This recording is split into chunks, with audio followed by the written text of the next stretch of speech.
संथाली लोक गीतों में कहा गया है कि ओ पपीहे, पहाड़ी झरने की जामुनी बावड़ी का पानी पीना हो तो पी लो, पर इसे गंदा मत कर जाना। संथाल परगना के मधुपुर के एकमात्र झरने बाकुलिया को गंदा करना तो मामूली बात है। पूरे झरने को तबाह बर्बाद करने पर तुले पत्थरों को अवैध रूप से काटने वालों के विरुद्ध एक व्यक्ति हाँक लगाता है।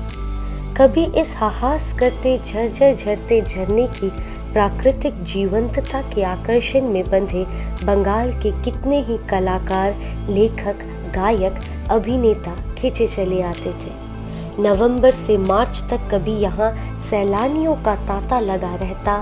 तांगा, रिक्शा और साइकिलों से लोग बाकुलिया आते, पिकनिक मनाते, मौज मस्ती करते, प्रकृति के नयनाभिराम दृश्यों को आंखों में भरकर घर लौट जाते। साइकिल से लटका ट्रांजिस्टर और उसमें उभरते हेमंत कुमार के गाने, बेकरार करके हमें यूं न जाइए, आपको हमारी कसम, लौट आइए, लौट आइए। वक्त बदला तो शहर और लोग बदले, लोगों की फितरत बदली।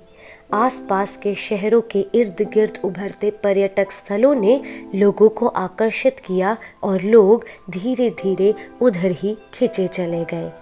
परिणाम यह हुआ कि बाकुलिया उपेक्षित सा होता चला गया। धीरे धीरे बाकुलिया के आसपास से पेड़ गायब होते चले गए और झरने का पत्थर काटा और बेचा जाने लगा, वो भी बड़े ही व्यवस्थित तरीके से। सांझ ढले सुनसान में पत्थर काटने वाले सक्रिय होते और सुबह पास में ट्रैक्टर वगैरह से पत्थरों की ढुलाई कर लेते। मधुपुर इस बात से अनजान भी था और बेफिक्र भी। तभी तो अक्टूबर 2008 के पहले एक अदद तस्वीर भी बाकुलिया के हालात पर कहीं नहीं दिखी। मधुपुर की विरासतों, भाषा, इतिहास, संस्कृति और साहित्य पर निरंतर काम करने वाले सामाजिक रूप से बेहद सक्रिय पीयूष ने पहली बार बाकुलिया की खोज खबर ली। हुआ दरअसल यह कि बाकुलिया के साथ लोग निरंतर करते चले गए। नई पीढ़ी में, न्यू जनरेशन के बहुतों को तो इसका पता भी नहीं है। लोगों ने एक्चुअली बाकुलिया का साथ छोड़ दिया और इसी बात का फायदा वैसे असामाजिक तत्वों ने, एंटी सोशल एलिमेंट्स ने उठाया, जिनका बस चले ना तो वे धरती बेच डालें, वे आकाश बेच डालें, वे जंगल बेच डालें, वे पहाड़ बेच डालें, वे समूचे वजूद को बेच डालें। वो शाम मैं कभी नहीं भूल सकता। वो भूलने लायक शाम है भी नहीं।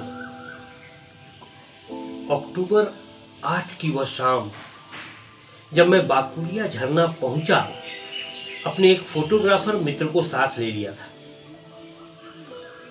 नारायणपुर मोड़ के पास ही कुछ लोगों ने कहा, उधर मत जाइए, डिस्टर्ब है। दरअसल तभी मेरा मन वहां जाने को बेचैन हो उठा था कि बात क्या है आखिर। और वहां जाकर देखता हूं तो बाकुलिया का पूरा सिस्टम, पूरा इंतजाम तहस नहस था, तबाह बर्बाद था।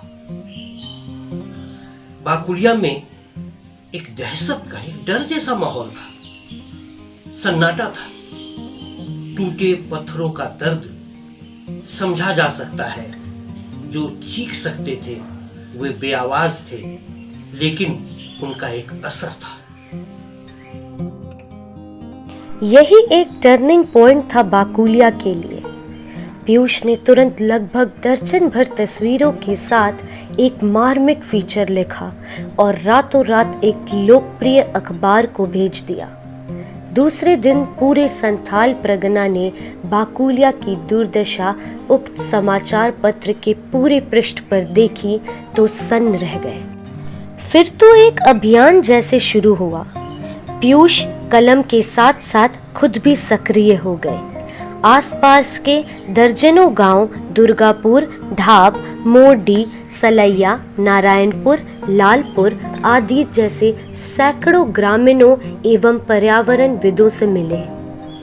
विचार हुआ कि झरने पर मानव श्रृंखला बने और नवंबर 2008 में लगभग 150 लोगों के साथ पीयूष ने मानव श्रृंखला बनाई और जल, जंगल, जमीन के लिए सबों ने गगनभेदी नारे लगाए। इसका असर हुआ और पत्थर काटने वाले आखिरकार पीछे हट गए। स्थानीय मीडिया भी सकारात्मक रूप से सामने आया। लोग जुड़ते चले गए और कारवां आगे बढ़ता चला गया।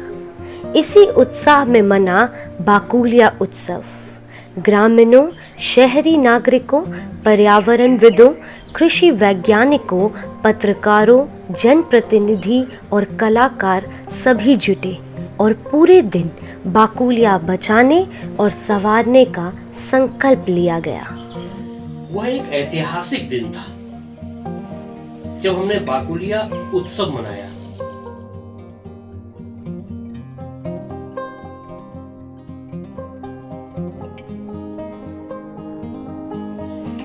अद्भुत था वह नजारा, अद्भुत था परिदृश्य कि बाकुलिया झरना के अंदर, उसके पूरे परिवेश के अंदर हम लोगों ने मिलकर, पूरे कई गांवों के लोग, यहाँ के वरिष्ठ पत्रकार, समाज सेवी, सामाजिक एक्टिविस्ट और तमाम लोग, बुद्धिजीवियों ने मिलकर एक अद्भुत नजारा पेश किया। ग्रामीण महिलाएं, बच्चे, वृद्ध, युवा सब लोग आए और एक सामूहिक रूप से हम लोगों ने बाकुलिया उत्सव मनाया। वो बड़ा ही ऐतिहासिक दिन था।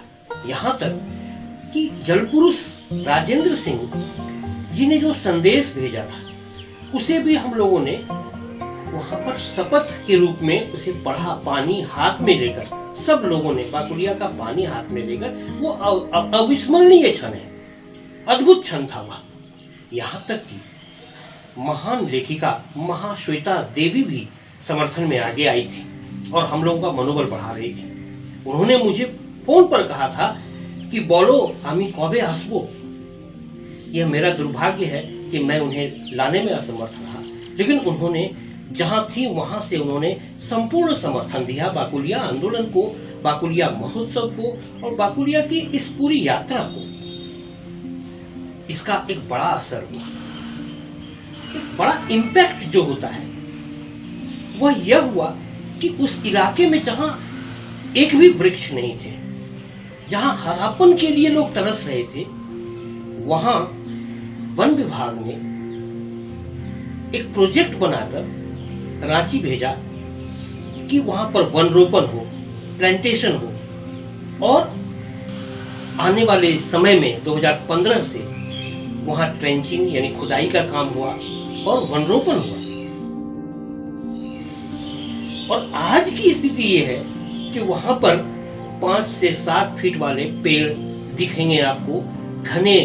और मैंने पिछली यात्रा में जब देखा था तो हमारे कई आदिवासी मित्र वहां पर निकले हुए थे शिकार के लिए, जो उनके पर्वों में आता है। इस तरह से वहां पर जंगल का हरापन एक उम्मीद जगाता है और जो चीजें हाशिए पर थी वो मरकज में आ गया, केंद्र में आ गया। तो ये बहुत एक बड़ी बात हुई कि वहां पर उम्मीदें लौटने लगी, वहां वृक्ष लगे, चिड़िया आने लगी, लोग आने लगे।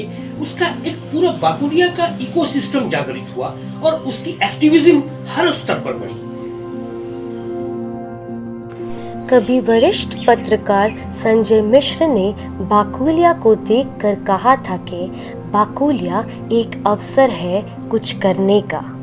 आज बाकुलिया के चौतरफा विकास के लिए जो सक्रियता नजर आ रही है उसका श्रेय पीयूष के प्रयास को है, जो ये बतलाता है कि अपनी विरासतों को बचाने के लिए हाय तौबा मचाने से अच्छा है कि कोई पहल की जाए।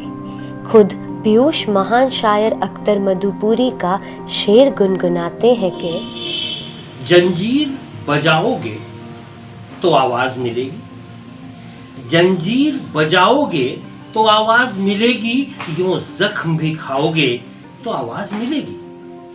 जंजीर बजाओगे तो आवाज मिलेगी, यूं जख्म भी खाओगे तो आवाज मिलेगी।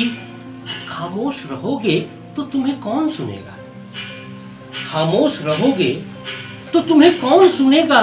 आवाज जगाओगे तो आवाज मिलेगी, आवाज जगाओगे तो आवाज मिलेगी। जंजीर बजाओगे तो आवाज मिलेगी, यूं जख्म भी खाओगे तो आवाज मिलेगी। और खामोश रहोगे तो तुम्हें कौन सुनेगा? आवाज जगाओगे तो आवाज मिलेगी।